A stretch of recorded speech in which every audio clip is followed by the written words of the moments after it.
नवी मुंबईच्या palm beach रोडवर 2 डिसेंबर रोजी काही बाईक स्वारांनी वाहतूक नियमांचं उल्लंघन करत बेधडक स्टंटबाजी केल्याचा प्रकार समोर आलाय।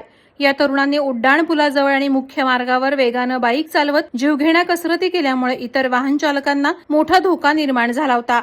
या प्रकारामुळे परिसरातील नागरिकांमध्ये तीव्र संताप निर्माण झाला असून या बेशिस्त दुचाकी स्वारांना पोलिसांचा धाकच उरलेला नाही अशी भावना नागरिकांकडून व्यक्त होत आहे।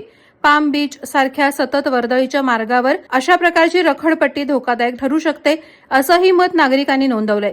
सामाजिक माध्यमांवरही या स्टंटबाजांचे व्हिडिओ व्हायरल झाल्यानंतर संबंधित तरुणांवर कठोर कारवाई करण्याची मागणी जोर धरत आहे। या भागात सीसीटीव्ही कॅमेरे वाढवणं, पोलीस गस्त अधिक कडक करणं आणि स्टंटबाजीवर कडक नियंत्रण आणण्याची गरज असल्याचं नागरिकांनी स्पष्ट केलंय। वादळवारा लाईव्हसाठी न्यूज ब्युरो, नवी मुंबई।